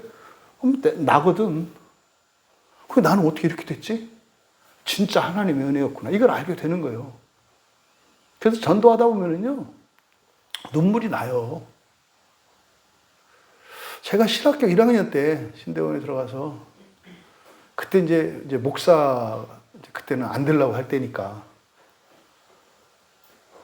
그때는 이제 밤이 되면 이제 산에 가서 같이 기도하는 이제 우리 전도사들이 있었어요. 뭐, 살인적인 학업량에도 불구하고, 거의 매일 이제 같이 산에 올라가서 산기도하고 하는 이제 우리 동역자들이 있었어요. 이제 가면 이제 산에 가서 이제 흩어지죠. 자기 기도처럼. 그럼 이제 1시간이고 2시간이고 이제 각자 기도하다 또 내려서 공부하고 막 이제 그렇게 했죠. 주님의 기도에 대해서 이제 기도를 하던 중이었는데, 그때 제가 이제 한 달인가, 한 달 반 정도인가를 주기도문 가지고 계속 기도를 했어요. 하늘에 계신 우리 아버지요. 여기서 기도가 안 나가요. 더 이상. 막 하나님이 하늘에 계신 거. 근데 그게 내 아버지야. 내 아버지만이 아니라 이 세상 모든 사람들의 아버지야. 그럼 이 세상 모두가 다 내 형제고 내 자매래. 하늘에 계신 우리 아버지요. 이게 너무 막 이 벅차서 그 은혜가 뒤에 못 나가요. 그걸 며칠 기도하는 거예요. 가서 그냥 하늘에 계신 우리 아버지요 하면은 막 그냥 막 은혜가 막 폭포같이 쏟아지는 거예요. 그러면은 뭐 주체할 수가 없어요. 막 이 영광과 기쁨과 감격이. 제가 그 한 달 반을 다니면서도 그냥 눈물이 나요. 그건 슬프고 속상한 게 아니에요. 금빛 눈물이에요. 금빛 눈물. 너무 영광스러워서 막 웃음보다 더 웃는 울음. 너무 놀라워서 내가 나 같은 사람이 목사가 되겠다고 신학교에서 죽어도 목사는 안 되겠다고 그러고 죽어도 뭐 하겠다 내가 막 그게 막 하나님 하면 막 그게 폭 터져 그냥. 해봐. 왜? 너무 감사해서 너무 좋아서. 그걸 모르고 살았던 지난날 그거 다 모르고 살잖아 사람들. 그러면 너무 마음이 아파. 저 같은 경우는 하나님 오해해가지고 막 그냥 진짜로 시커먼 어둠 속에서 살던 그때가 또 생각이 나. 그러니까 뭣도 모르고 그렇게 나를 사랑하시고 아끼시는 하나님을 원망하고 미워하고 살았던 그때가 너무 부끄럽고, 그런데도 하나님은 도닥거려 주시고 괜찮다고. 뭐 그 한 달 보름을 저도 그냥 울고 다녔어요. 그러니까 울음을 참아야 돼 이렇게. 그래서 아차 해가지고 은혜 딱 들어오면은 그냥 이제 주체 못하는 거야 막. 뭐 어떻게 이제 그 뭐 할 수 없지 그냥. 왜 그러시나? 눈에 뭐 티가 들어가서. 그럴 때가 있었죠. 여러분, 지금 이 고린도 전서를 쓰는 바울의 마음이 이런 마음이에요. 사람들 눈에 좋아 보이는 대형교회. 거의 고린도 교회 상황이에요, 지금. 거의 그런 상황이에요. 그러니까 주일 오후에 우리 주사 한번 나눔하고 할 때도 우리 교회는 무너지지 않는 교회를 세우는 겁니다. 무너지지 않는 교회. 대를 이어가면 이어갈수록 더 견고해지는 교회. 고린도 교회처럼 확 세워졌다가 사라지는 교회 말고. 근데 제가 아는 이런저런 교회들의 얘기를 이렇게 쭉 들어보고 알고 보면 맞아요. 똑같아요. 부활의 복음과 하나님 나라 복음이 사라져요. 왜? 사람들이 원하지 않는다니까요. 세속화돼요. 그러면은 커지고 사람들 모이고 해요. 그럼 이제는 복음이 교회의 말씀이 되는 게 아니라 그 사람의 말이 복음의 자리를 차지해요. 그래서 제가 우리 교회 교인들한테 그래도 보람을 느끼고 감사하는 것은 전도사가 설교를 해도 똑같이 은혜를 받는다는 거예요. 보통 교회에서 이렇게 안 돼요. 누구의 설교가 더 낫고. 누가 봐도 이 강단은 은혜를 받을 수 있는 강단이라고 저는 생각을 하고 그게 제 보람이에요. 그러니까 담임 목사님이 설교하면은 다 들어오고 부목사가 설교하면 밖에 가서 놀아. 이거는 굉장히 위험한 신호잖아요. 그러니까 지금 이 고린도 교회의 이런 상황, 결국 은사가 사명을 위해서 주어지는 건데 하나님 나라와 부활이 사라지니까 사명은 자동으로 사라지고 그것이 세상의 일이 되는데 거기에 종교적인 명분을 주니까 거기서는 어떻게 해요? 누가 더 잘했느니 누가 더 못했느니 누가 더 뛰어나니 뭐 하느니 그래서 결국은 은사로 인해서 싸움이 나요. 이 고린도 교회가 은사도 많은 교회인데 은사자들 간에 대립하고 분열이 일어나거든요. 왜요? 사명이 사라졌으니까. 사명은 모든 사람의 일이에요. 하나님의 일이니까. 근데 사명이 사라지면 어떻게 될까요? 자기 일이 돼요. 그러니까 힘겨루기가 돼요. 그러니까 누가 더 수고했느니, 누가 더 잘했느니, 누가 문제였느니. 사명이 사라지면 이런 일이 생기는 거예요. 사명을 따라가면은 잘잘못이 없어요. 모두 귀하고 모두 수고하는 거예요. 그리고요, 자랑할 수 없는 것은 그 사명은 주님이 이루시기 때문에 자랑 못하는 거예요. 또 부끄러워하지 않는 것은 뭐예요? 주님이 그걸 온전히 하시기 때문이에요. 중요한 건 뭐예요? 그 사명을 따라 살아갈 수 있도록 은사를 주신 그게 감사할 뿐이다 이 말이죠.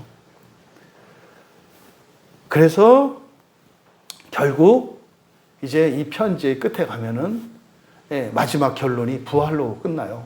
고린도전서 15장이 부활장이라고 하잖아요. 그러니까 고린도 교회가 이렇게 부패하고 타락하고 그렇게 대형 교회가 됐는데도 불구하고 그렇게 은사가 넘치고 물질적인 영적인 복들이 이렇게 많은데도 불구하고 교회가 사랑이었고 싸움이 된 것은 뭐다? 부활의 복음을 잃어버렸기 때문이다. 그래서 마지막에 가서 부활의 복음을 다시 상기시켜 준다고요. 그리고 나서 이제 16장에 가면 이제 환란을 만난 다른 교회죠. 예루살렘 교회를 돕기 위한 연보에 대한 현실적인 필요를 얘기를 한다고요. 나중에 가면 되게 부끄럽다고요. 강남 갑부들이 사는 교회, 1만 명이 모이는 교회인데 여기 평촌에 있는 50명도 채 안 되는 이 교회에서 나온 헌금보다 강남에서 나온 헌금이 더 적었어요. 마게도냐 교회에서 마게도냐 교회는 우리 같은 교회거든요. 근데 여기서 저쪽 어떤 교회가 지금 자연재해를 입어가지고 교인들이 심각할 정도로 막 이렇게 됐어요. 그게 돕자고 바울이 사발통문을 돌리거든요. 근데 그 엄청난 재력가들이 있는 교회에서 가난한 교회의 헌금의 반도 안 되는 헌금이 나와요. 그게 끝나요. 그러니까 문제가 해결됐겠어요? 안 됐겠어요? 안 된 거예요. 나중에 이제 고린도 후서 가면은, 고린도 전서는 막 야단치거든요. 잘못됐다. 이제 바울 사도도 그렇게 야단쳐서 안 되더라는 걸 알아요. 안 고쳐지거든. 급한 마음에 했지만. 나중에 고린도 후서는 달래요. 이렇게. 깜빡한 거지. 그치. 이게 막 틀렸다고 막 하고 이렇게 해서 지적하고 막 훈련해서 되는 게 아니라, 그렇지. 사랑받게.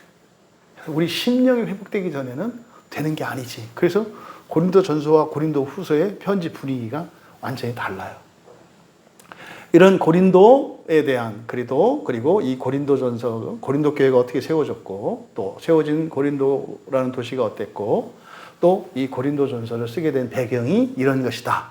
이걸 염두에 두시고 오늘 1, 2, 3절을 간단히 살펴보겠는데 1절에 하나님의 뜻을 따라 하나님 밑줄 치시고 신으로 바꾸세요. 관사가 없어요. 왜 그랬어요? 지금 고린도 교회에 이러한 성장과 엄청난 이런 하나님의 복이 부어졌는데도 불구하고 이 고린도 교회가 쇠속화되어졌던 이유가 뭐라 그랬어요? 부활의 복음과 하나님의 복음이 없어졌기 때문이라고 그랬잖아요. 그래서 시작을 하나님의 뜻을 따라 할 때 여기 하나님이 우리가 얘기하는 성부 하나님이 아니에요. 관사가 없는 떼오스예요. 그러니까 신이에요. 신의 뜻을 따라 이렇게 되는 거예요. 근데 맨 처음 시작이 첫 글자가 바울입니다. 우리말 성경은 이제 우리말의 어순을 따라서 이해하기 쉽도록 이렇게 있습니다만은 고린도전서의 맨 시작의 첫 단어는 바울이에요. 바울. 그러면 고린도 교회 사람들에게는 바울 하면은 어떤 느낌이에요? 개척한 원로 목사님이에요. 일단 이 광야교회 첫 번째 목사가 저 아니에요? 그러니까 김찬재 그러면 그분 세우신 분. 제가 이제 부교육자로 있던 그 교회에서도 그래요. 예전에 거기가 이제 그 사랑부 부서가 여러 교구로 다 나눠져 있었는데 제가 있을 때 우리 교구로 이제 사랑부가 딱 모여졌어요. 처음으로.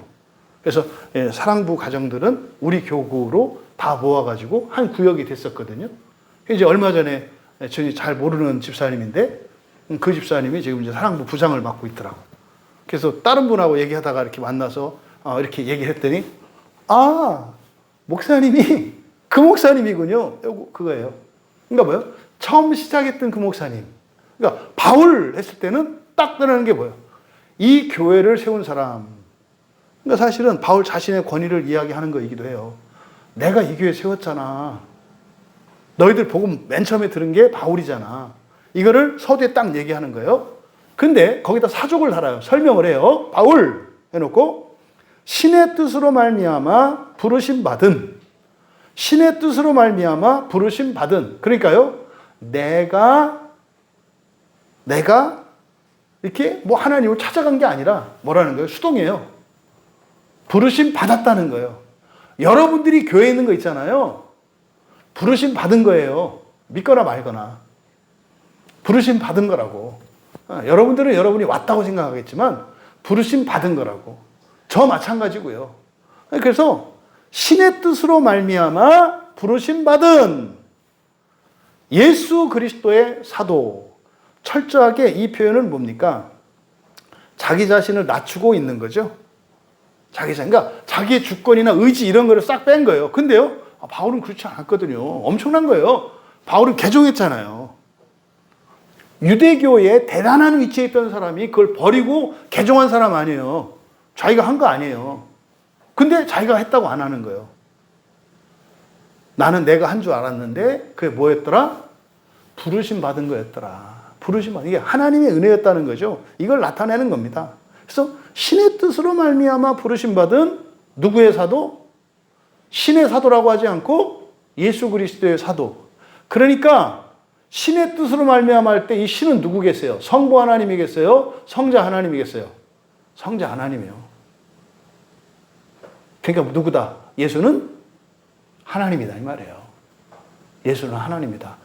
바울이 사도가 된 게 누구의 부르심을 받았어요? 다메섹 도상에서 기독교인들 잡으려고 갔는데 하늘에서 예수님이 불렀잖아요. 바울아 그 얘기를 하는 거예요. 근데 그분이 예수님인데 그분이 누구다? 하나님이다. 요한복음에 주제가 뭐랬어요? 하나님, 신. 그거예요, 그거. 그러니까 지금 딱 시작이 바로 뭐예요?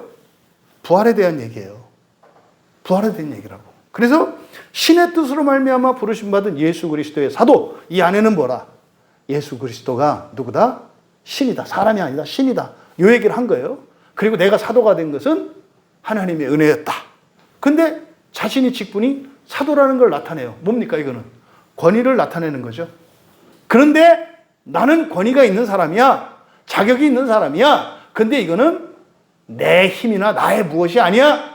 하나님의 은혜로 하나님이 그렇게 시켜준 거야. 제가 여기서 어떻게 자신 있게 이렇게 설교할까요? 그냥 부르심 받았기 때문에 하는 거예요.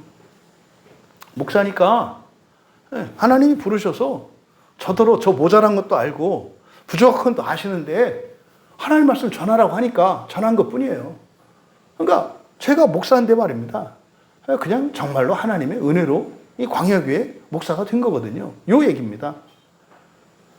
그런데 맨 앞에 바울이라고 하는 이 이름의 뜻이 뭘까요? 이 바울이라고 하는 이 말이 이 단어가 작은 비천한 이런 뜻이에요. 작은 비천한. 그러니까 바울이 자기의 이름을 이야기합니다만 사실은 이제 우리는 그냥 바울 이렇게 받아들이잖아요. 근데 우리말로 바울을 사실은 하자면 이게 뭐 작은 자 이렇게 하는 게 아니라 좀 뭐 비천한 자 이런 뜻이에요. 이름이. 김찬재인데 김비천한 자. 이름이 그런 거예요. 이 바울이라고 하는 이름이. 왜? 이 바울이라고 하는 이름은 우리처럼 표현 문자가 아니라 뜻을 나타내거든요. 그러니까 작은 자라고 하는 뜻이에요. 그러니까 나는 아무것도 아니야. 난 아무것도 아니야. 근데 내가 이 교회 개척했잖아. 근데 이 교회를 개척한 것은 사실 내가 무엇으로 한 게 아니라 하나님의 부르심을 받아서 나도 뭐 내가 하고 싶고 뭐 이런 게 아니라 뭐 하나님이 시켜서 한 것뿐이야. 근데 그분이 예수님인데 그분이 하나님이야. 나는 하나님이 보낸 종이거든. 이게 지금 고린도전서 1장 1절에서 얘기하는 거예요. 그리고 끝에 형제 소수대네가 누군지 그렇게 정확하지 않습니다. 그런데 왜 여기다가 소수대네라고 하는 그 이름을 밝히며 또 그를 형제라고 할까? 이거는요, 앞에 있던 사도라고 하는 이 직분의 높아짐을 방지하기 위한 거예요. 내가 사도는 사도인데 누구다? 여러분들의 형제다라는 거예요. 우리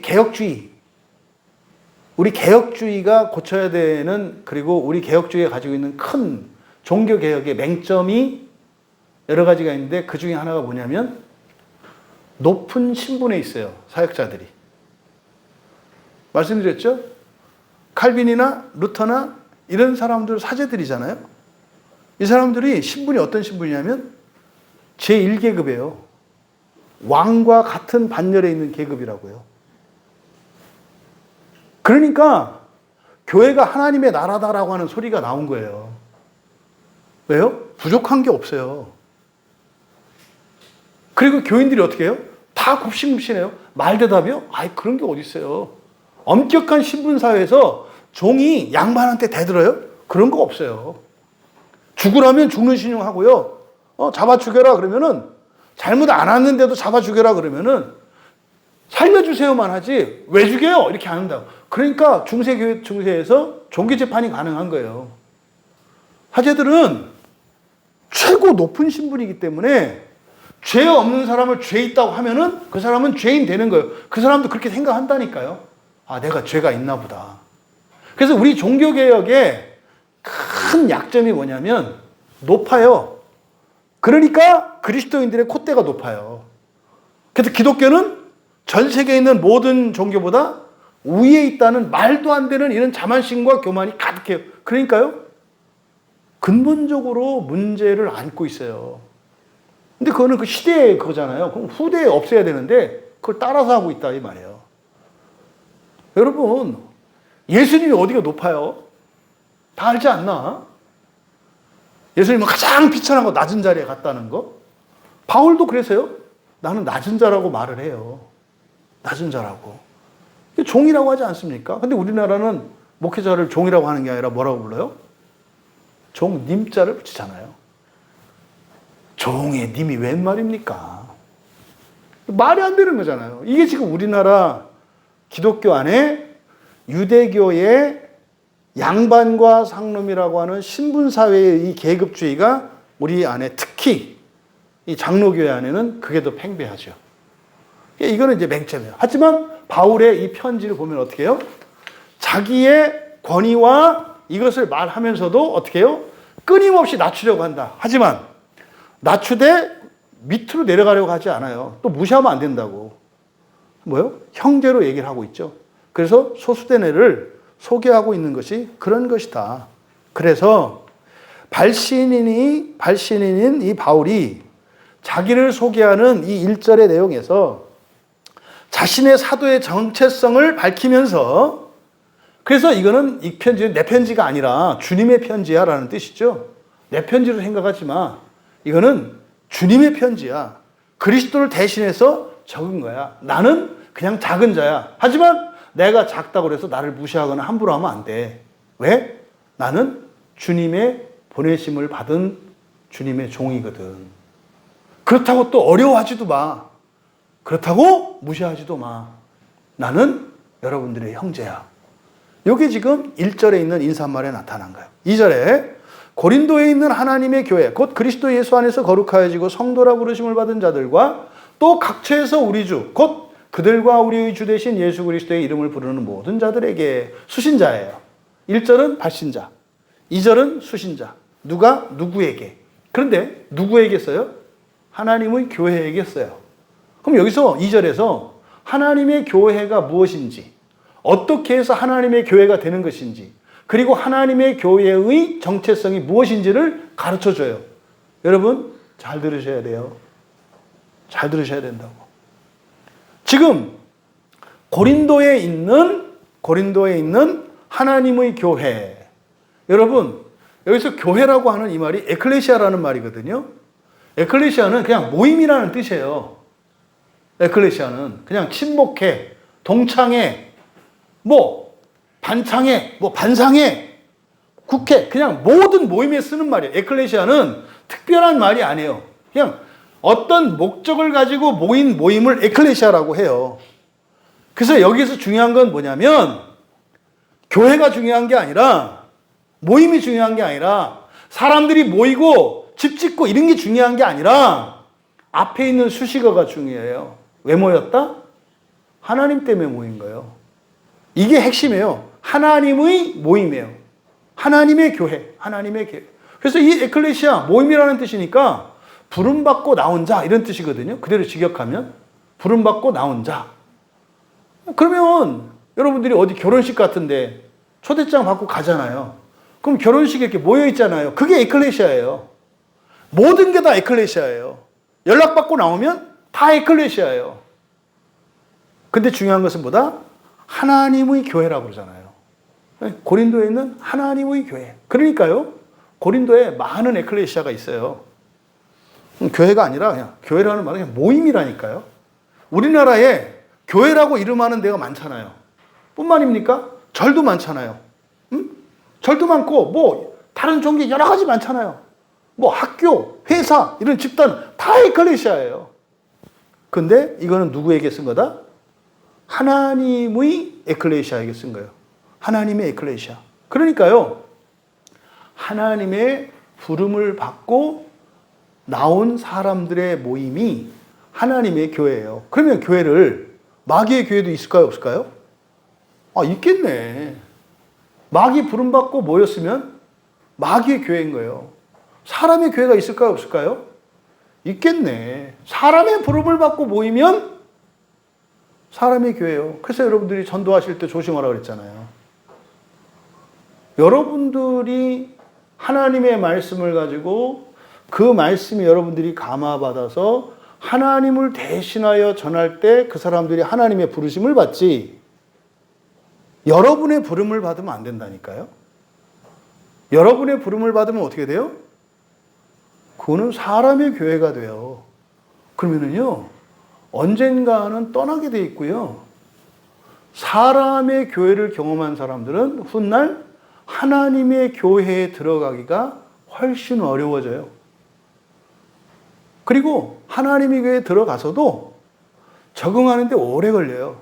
사람의 교회는 모였다가 흩어질 수도 있고 나올 수도 있지 않아요? 상관없잖아요, 그래도. 왜? 사람도 변하고 나도 변하니까. 인간관계가 변하잖아요. 근데 하나님은 절대적이거든요. 오늘날 보세요. 사람들이 교회 가서 절대로 내 마음대로 나올 수 없다는 생각을 갖고 있는 사람들이 얼마나 될까요? 희소할걸요? 내가 교회를 떠날 수 있는데 안 떠나고 있다는 생각을 갖고 있는 사람들이 훨씬 많지 않을까요? 제 생각에는. 교회 떠난다는 게 뭐 교회 완전히 그만둔다는 게 이 교회. 지금 우리 같으면 우리 지금 광야교회 교인이잖아요. 그럼 광야교회를 내가 절대적으로 나와야 된다? 이런 생각을 갖고 있는 사람이 적다 이 말이에요. 일반적으로. 왜요? 그런 사람들은 어떤 교회를 다니고 있어요? 사람의 교회를 다니고 있어요. 이 사람들의 특징이 뭡니까? 목회자에게 무슨 일이 일어나. 교회 안에 누구와 관계에 문제가 일어나. 뭐 교회 안에 무슨 문제가 생겨. 그럼 어떻게 해요? 떠나요. 왜요? 사람의 교회를 다녔으니까, 사람이 변했으니까, 문제가 생겼으니까 당연히 떠나지. 하나님의 교회는 그런 게 아니에요. 그래서 이 절대성이 깨졌단 말이에요. 그러니까 지금 여기서 고린도에 있는 하나님의 교회에게라고 하는 이것이 굉장히 의미하는 바가 큽니다. 그럼 여러분, 결국 하나님의 교회라고 하는 것은 여기서 지금 이 하나님은 예수님이라고 그랬잖아요. 예수님, 하나님이신 예수 그리스도께서 보내신 자들에게 부름받고 주님께 나온 자들의 모임이 교회예요. 근데 핵심이 뭐다? 예수님 어디 계세요? 하늘에 계시잖아요. 그러니까요. 부활과 하나님 나라의 복음이 없으면 예수 그리스도와 관계가 단절이 돼요. 그러면요. 그냥 사람의 교회가 된다니까요. 화나고 마음 아프고 그래요. 제 마음이.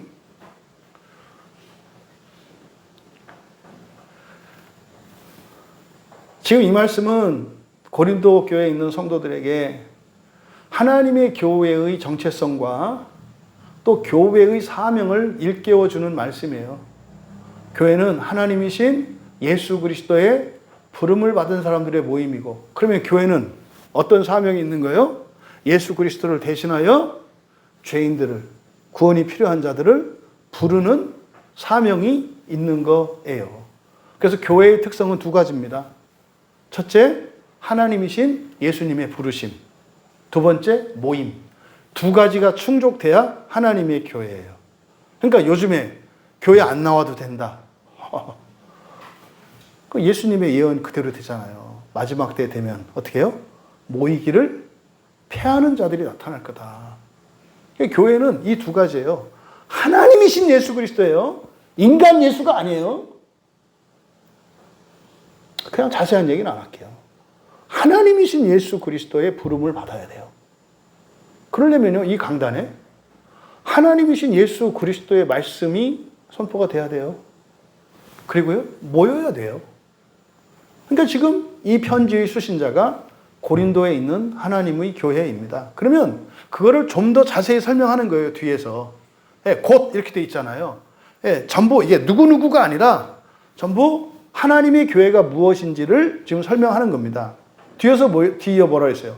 그리스도 예수 안에서 거룩하여지고 성도라 부르심을 받는 자들. 굉장히 중요한 거예요. 아주 기본적이고 단순한 거예요. 근데 이것 때문에 너무나 많은 신자들이 헤매고 다녀요. 여기서 안에서 밑줄 치시고요. 안에서 이게 N이라고 하는 전치사인데 그리스도로, 예수로, 그리스도 예수로 이렇게 번역될 수 있는 단어예요. 그러니까 사실은 안에서라는 말, 안에서라고 번역하기보다는 그리스도로. 왜? 예수님의 십자가 사건을 말하거든요. 땅을 사시면서 순종하시면서 율법을 지키면서 사셨던 예수 그리스도의 공생애와 마지막 십자가의 대속, 그리고 다시 살아나신 부활 사건, 이것을 예수 그리스도로예요. 그러니까 그리스도 예수로. 거룩하여 지고, 거기다 쓰세요. 거룩하여 진, 완료예요. 여러분, 거룩해요? 안 거룩해요? 자신 있게 얘기하셔야 돼요. 여러분들이 거룩해요, 거룩하지 않아요 라고 했을 때 여러분들의 생각이 어디를 향해서 가나 보세요. 여러분 자신을 향해서 가는지 예수 그리스도를 향해서 가는지. 금방 여러분들이 대답하기에 주저했으면은 여러분 거룩하십니까? 라고 하는 질문했을 때 그게 어디를 향해서 갔어요? 여러분 자신을 향해서 간 거예요. 그러니까 거룩하다는 말을 못해. 죽을 때까지 못해요. 이거 헤매요, 사람들이. 어떻게 거룩해진 거다? 예수로. 응? 예수로. 그리스도 예수로 거룩해 거라니까요. 그러니까 여러분이 거룩해진 것은 언제예요? 어머니 뱃속에서부터예요. 왜? 예수님이 이미 우리가 태어나기도 전에 십자가에서 내 죄를 대신하여 죽어주셨거든요. 욥이나 시편에서 태중에 죄로 잉태했습니다. 죄. 여러분한테는 해당 안 되는 말이에요. 여러분한테는 해당 안 되는 말이라고. 여러분이 거룩해요? 안 거룩해요? 이 얘기는 예수 그리스도가 완전하십니다라는 얘기예요. 그러니까 질문을 예수 그리스도가 완전해요? 완전하지 않아요? 완전합니다. 할렐루야! 그래. 그러고 나서 여러분이 거룩해요? 안 거룩해요? 그 말도 안 되는 이분법적인 사고를 갖고 있다. 그러니까 뭘 믿는지 뭘 말하는지도 몰라 자기가. 우리가 거룩해진 것은 누구로? 예수 그리스도로. 거룩한 거예요. 근데 우리는 기억상실증에 걸렸어. 눈이 멀었고 귀가 먹었고 손발이 마비가 되었고 양심은 무뎌졌고 그래도 우리는 어떻게 해요? 거룩해요. 고치시려고 성령이 우리 안에 들어오신 거라고. 눈을 띄워주실 것이고 귀를 열어주실 것이고 입을 열어줄 것이고 두 다리를 힘줘 설 수 있게 해주실 것이고 우리의 마음에 진리를 받아들일 수 있게 해주실 거라고. 그게 우리들이 살아가는 목적이라고. 이게 상한 심령을 치료하자 이 얘기예요. 왜? 우리가 거룩하기 때문에. 이렇게 해서 거룩하게 되는 게 아니에요. 이미 거룩해졌다니까요. 누구로? 예수 그리스도의 십자가의 사건으로. 이게 십자가의 도예요. 바울이 이걸 전한 거라고. 근데 문제가 뭐예요? 그래? 나 거룩한 거야? 그래서요? 이 고린도 교회의 가장 대표적인 게 도덕과 성의 타락이라니까요. 왜? 거룩해졌다고 하니까. 이게 오늘날 보세요. 잘못된 신학자들이나 잘못된 다 이렇게 일어나요. 왜요? 거룩의 근거가 자기 자신인 사람들은 막 불안해하고 구원의 확신 때문에 막 두려워하면서 잘 악몽 꾸고 일어나고 막 이러고 돌아다니는 떠돌이들이 있는가 하면 또 한 무리에서는 뻔뻔하고 양심에 그냥 아주 화인 맞은 자들이 있어가지고 나는 이미 거룩하니까 상관없어. 이 우리나라의 대표적인 잘못된 구원파 교리. 양극단이잖아요. 지금 그게 지금 고린도전서 여기 1장 2절에 있는 요 말씀만 그냥 제대로 알아도 그게 이거는 맞고 이거는 잘못됐고 이게 부족하고 그냥 알 수 있는 거라니까요. 그래서 첫 번째 예수 그리스도 예수로 거룩하여 진예요. 완료라고 완료. 여러분과 상관이 없어요. 그럼 여기서 거룩하다, 거룩하게 되었다 하기하죠. 이게 뭡니까? 다르다는 거예요. 다르다. 구별되었다. 분리되었다. 이런 뜻이거든요. 그러니까 여러분은 여러분 부모에 의해서 태어났잖아요. 그걸 거룩하다라고 얘기를 하는 거예요. 여러분 부모의 자식이잖아요. 거룩하다라고 한 거라니까. 그럼 여러분들이 뭐 착하냐 그것과 여러분의 부모의 자식 된 거하고 상관없다고. 물론 네 가지 없는 자식도 있고 진짜로 자랑스러운 자식도 있지. 근데 그 부모의 자식이지. 그거를 자식이라고 한다니까요. 이거를 거룩하다라고 하는 거예요. 여러분들은 누구의 자녀들이에요? 하나님 자녀라니까요. 이게 거룩한 개념의 핵심이에요. 그래서 우리의 거룩함의 근거, 그 이유, 그리고 확실성이 예수 그리스도께 있어요. 여러분들이 예수 그리스도가 완전한 분이심을 믿으십니까? 그러면 여러분들은 완전하게 거룩한 거예요. 현재는 긴장이 있다고. 이제 뒤에 가서 말을 해요. 그리고 성도라 부르심을 받는 자들 이렇게 되어 있거든요. 이게 지금 다 수식하는 거예요. 교회가 뭔지. 그러니까 부르심 받고 하나님이신 예수님의 부름을 받고 모인 사람들, 그 사람들에 대해서 좀 설명하라는 건데 성도라 부르심을 받는이라고 되어 있는데요. 이걸 그대로 직역하면 이건 적절한 번역이 아니에요. 청함받은 거룩한 자들에게요. 성도라고 하면 안 되고 그냥 거룩한 자들로 해야 돼요. 그래서 청함받은 거룩한 자들에게.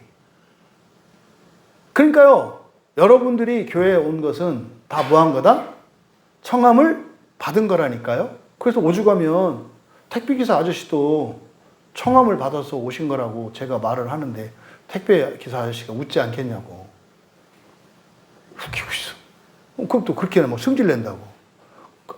그럼 내가 하다가 사업 망해갖고 내가 지금 택배기사 하는데 그럼 하나님 이거 망하게 한 게 하나님이라 이렇게 삐딱하게 적용을 한다고. 이해되시죠? 교회에 온 게 하나님의 청함을 받아서 그러신 거예요. 그러면 이제 뭐 과거로 가. 자기 잘못까지 막 던테 씌운단 말이에요. 그럼 내가 망해가지고 택배기사 한 게 하나님이 한 거라고? 이런 그 얘기가 아니잖아. 여기에 들어온 게 그렇다고. 여기 들어온 게 이게 한번 걸친 게. 그래서 청함받은 거룩한 자들이에요. 누가? 교회 안에 있는 사람들이. 그러니까요, 여기서 이 거룩한 자들, 사실은 예수님이 마태복음 22장 14절에서 그러거든요. 청함받은 자는 많되 택함을 입는 자는 적다 그래요. 청함받은 자는 많은데 택함을 입는 자는 적다. 근데 이게 뭐 얘기냐면 예복 갖고 얘기하는 거예요. 잔치집에 초대를 했어요, 이렇게. 그럼 잔치집에 가려면 기본적으로 잔치 때 입는 옷이 있잖아요. 그걸 입고 옷이 없어. 그럼 깨끗한 옷이라도 최소한 먼지라도 털고 와야 될 거 아니에요? 근데 일하다 말고 팔 걷어붙이고 와. 이 사람들을 말하는 거예요. 그러니까 청함을 받은 사람들 중에 그냥 똑같이 청함 받았다 그래서 똑같이 그렇게 인정받지는 않는다는 거예요. 그래서 택함을 입는다 그랬거든요. 그러니까요, 가서 옷을 빨아 입고 와야 돼요. 사는 동안 갈아입어야죠. 사는 동안 안 갈아입으면 언제 갈아입어요? 지옥 가면 다 깨끗한 옷 돼. 지옥 가면. 그 얘기를 하는 거예요, 그 얘기를. 여러분, 우리가 거룩한 자들이 된 것, 이것은 예수님이 초대하셔서, 예수님이 초대하셨기 때문에, 그러니까 초대받은 게 거룩한 거예요. 교회 다니는 게 거룩하신 거라니까. 이거를 여러분들이 사람보다 낫다 이렇게 가지 마시라고. 그거는 그렇게 될 거예요, 다. 돈도, 명예도, 인격도, 관계도, 모든 것이 진짜로 사람들보다 낫게 될 거예요. 근데 그 시작은 뭐예요? 먼저 여러분들이 예수님의 부름을 받고 초대를 받고 교회에 온 것이 거룩함이라고 하는 것이 먼저 정리가 돼야 된다고. 이걸 인정을 해야 된다고. 근데 거두름표. 뭐 알량한 뭐 가지고 자꾸 내가 좀 거룩함이 뭐가, 그러니까 안 된다니까. 모든 게 고쳐져야 돼요. 완전하게. 이것을 여러분들이, 그래서요, 긴장과 갈등이 내재되어 있어요. 주님으로부터 초대를 받았다, 청함을 받았다라고 하는 이것이 일방적인 하나님의 은혜를 말하는데 똑같지 않다는 거예요. 예복을 입고 온 사람과 입지 않는 사람, 요 차이점, 여기에는 묘한 긴장과 갈등이 있어요. 그래서 예수 믿고 교회 다닌다 그래서 다 똑같은 게 아니다 이 말이에요. 똑같이 복을 누리지 않아요. 달라요. 부활을 해도 똑같이 부활하지 않는다니까요. 여러분, 오늘날 교회 안에서 매우 잘못된 거, 진짜, 가짜, 뭐 정통, 이단, 이런 거는 하나님 교회의 본 모습이 아니에요. 왜? 우리의 거룩함의 가장 핵심적인 것은 뭐니까? 청함 받는 거예요. 그러니까요, 심한 경우 잘못된 교회도 청함 받은 사람들이에요. 청함 받은 사람들. 근데요, 하나님의 교회가 아니라 사람의 교회에 가 있으니까 그렇게 되는 거지.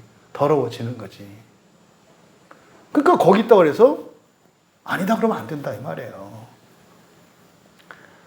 또 마지막에 각처에서 3절에 우리 하나님 우리 아버지와 주 예수 그리스도로부터 아니구나 세 번째 각처에서 우리 주 곧 그들과 우리의 주 되신 예수 그리스도의 이름을 부르는 모든 자들. 이게 바울 사도가 편지의 첫째 인사말로 쓰는 관용 표현이거든요. 근데 여기 있잖아요. 묘한 뉘앙스가 있는데 이번에 그러니까 앞에서 뭐 로마서 할 때, 에베소 할 때도 이렇게 봤는데 이게 이제 저도 이제 이렇게 정말 성령께서 나를 변화시키고 주시는구나를 깨닫는 게 언제냐면 똑같은 성경 구절의 의미들을 좀 더 깊이 알 때예요. 이거는 지금 다른 서신서들에서도 뭐 이렇게 많이 쓰는 이런 표현들이에요. 뒤에 3절에 있는 이런 인사말, 은혜와 평강 이런 거. 근데 사실은 여기에 이런 표현들이 그냥 예사로 보면 안 돼요. 이렇게 각처에서 우리 주 곧 그들과 우리의 주 대신 예수 그리스도의 이름을, 이게 그냥 대충 뭐 그냥 뭐 예수님이 불렀다는 얘기네 뭐 이렇게 되기 쉽지 않아요. 그런데 이거를 나눠서 생각을 해야 돼요. 각처에서, 모든 장소라는 뜻이에요. 각처하면 의미가 사실은 모든 것이라는 것을 강조하기 위해서 각처라고 했는데, 우리말로 각처에서 이렇게 하면은 모든 것이라고 하는 의미가 좀 가려져요. 사실 모든 것이에요. 모든 것. 모든 것이라고 할 때 여러분 뭐라? 예외가 없다라고 이해를 해라 그랬잖아요. 빠짐없이 모든 것이에요. 모든 것에서. 그 다음에 지금 보면 우리의 주, 우리의 밑줄 치세요. 그들과 우리의 또 밑줄 치세요. 여기 보면은 우리의 주, 그러니까 주를 수식하고 있는 것은 우리죠. 그런데 뒤에 보면은 그리스도 예수, 두 번째 그들과 우리의 주 대신할 때 주는 가위표 치세요. 우리말 성경에는 주가 두 번 나온 거로 돼 있잖아요. 우리의 주 대신 예수 이렇게 돼 있잖아요. 근데 이거 지금 바울 사도가 이걸 나눠요. 주 할 때는 우리의 주예요. 그런데 뒤에 예수 그리스도 할 때는 그들과 우리예요. 무슨 말이냐면 예수 그리스도는 모두의 예수 그리스도다 이 말이에요. 그러니까 예수 그리스도의 대속 사역은 모든 사람을 위한 거라고요. 그런데 주는 모두의 주가 아니에요. 주는 우리의 주예요. 그러니까 무슨 말입니까? 그리스도는요, 모두의 그리스도거든요. 근데 그 그리스도를 나의 주로 영접한 사람이 있고 영접하지 않은 사람이 있다는 걸 지금 나타내는 거예요. 되게 중요한 구분이에요. 그러니까요, 교회를 다니든 안 다니든 그분들에게도 그리스도는 누구세요? 예수님이세요. 그래서 그들이 거룩한 자가 되는 것은 예수 그리스도로 말미암아서 다 그렇게 돼요. 그런데 다른 점이 뭐예요? 여러분같이 이렇게 하루 피곤한 일과 속에서 일과를 마치고 교회 나왔어요. 이게 여러분들이 고백하는 건데 뭐예요? 예수님을 나의 주로 인정하는 행위예요. 그래서 예수 그리스도는 우리와 그들의 예수 그리스도, 모두의 그리스도를 이렇게 나눈 거예요. 근데 주는 우리의 그리스도라고. 요걸 좀 앞에서 얘기했던 것처럼 요 긴장을 말하는 거예요. 그러니까 교회를 다니는데 예수 그리스도를 믿는 사람들이 있어요. 근데 그 예수 그리스도가 주님은 아닌 사람도 있다 이 말이에요. 우리가 그냥 형식적으로 우리 주 예수 그리스도 이렇게 얘기합니다만 바울 사도는 이걸 지금 나눠서 말하고 있다고요. 예수님을 주님으로 삼은 사람들, 그리고 우리와 그들로 구별하지 않는 예수 그리스도. 그래서 예수 그리스도는 모두의 하나님이 되어주시기를 원하는데 모든 사람이 예수님을 나의 하나님, 나의 주로 영접하지 않는다. 요한복음의 주제잖아요. 영접하지 않는다는 것. 이것을 지금 이렇게 나타낸 거예요. 그러니까 하나님은 어떻다? 차별이 없으시다. 근데 사람은 어떻다? 입맛이 까다롭다. 이걸 얘기하는 거예요. 그러니까 하나님에 의해서 거룩하지 않게 되거나 이런 게 아니라 지들이 거룩하게 되지 않으려고 해서 거룩하게 되지 않는다라고 말하는 거예요. 그 다음에 마지막 3절에 하나님 우리 아버지와 주 예수 그리스도. 이것도 제가 정말 아주 감동을 받았어요. 이 3절이 모든 바울의 서신서, 그러니까 목회 서신이라고 하는, 다시 말해 제자인, 그러니까 목사들에게 주는 편지, 대표적인 게 디모데에게 쓴 편지하고 디도에게 쓴 편지예요. 거기에만 이 인사말이 좀 달라요. 나머지 모든 바울의 서신서는 똑같이 첫 인사가 3절로 되어 있어요. 근데 이 3절이 여기도 하나님 밑줄 치시고 신으로 바꾸세요. 신이에요. 신. 하나님이 아니라 신이에요. 신. 신 우리 아버지와 주 예수 그리스도로부터. 여기를 먼저 그대로 직역하면 이렇게 됩니다. 그대로 직역해서 먼저 불러드릴게요. 은혜가 너희에게. 은혜가 너희에게. 그래서 3절에 맨 앞에 첫 단어가 은혜예요. 은혜가 너희에게. 그리고 우리의 신아버지. 우리의 신아버지. 성부 하나님이죠.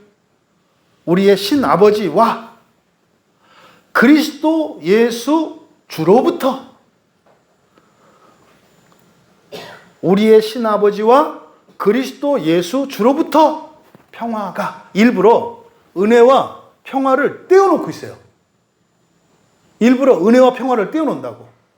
그러니까 성자 하나님, 성부 하나님과 성자 하나님으로부터 마치 평화가 오는 것처럼.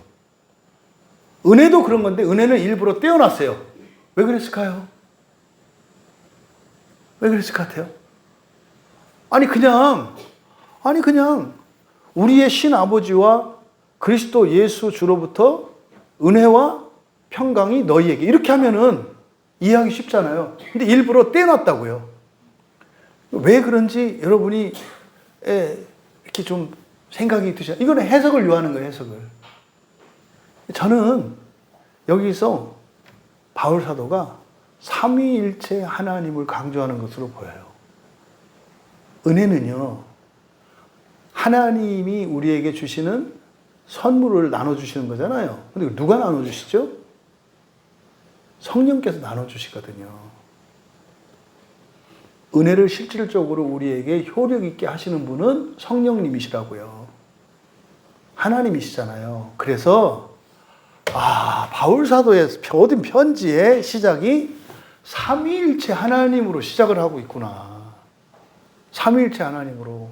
그리고 이거는 성도들의 복과 교회의 사명이 은혜와 평화라는 것을 가르쳐줘요. 근데 이 은혜와 평화는 누구로부터 오는 것이다? 성부, 성자, 성령, 삼위일체 하나님으로부터 오는 것이다.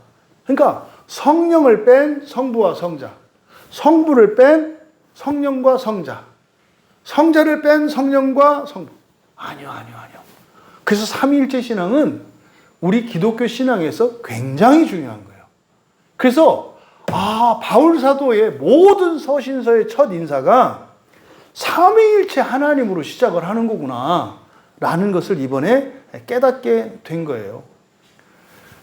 예수님의 어린 시절을 묘사하고 있는 누가복음 2장 40절에서 예수님이 아기가 막 자라가요. 근데 신의 은혜가 그 위에 임했다 그래요. 신의 은혜가. 이때 신의 은혜가 뭐겠어요? 성령을 말해요. 성령의 은혜를 말해요. 그래서 이 카리스와 에이레네라고 하는 그 뜻은 이미 여러분들이 다 아실 것이고, 요한복음 1장 14절은 예수님의 성육신에 대한 굉장히 중요한 구절이에요.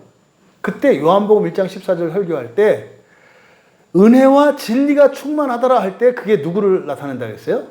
그게 성령을 나타낸다 그랬죠. 그래서 요한복음 1장이 성령 하나님으로 시작을 해요. 근데 성령 하나님이 어디를 향해서? 성부 하나님을 향해서. 근데 그 성령 하나님이 말씀이 육신이 돼요. 그러니까 성령 하나님 플러스 육신 예수 그리스도 성자 하나님이라고. 근데 이 성자 하나님도 또 어디를 향해요?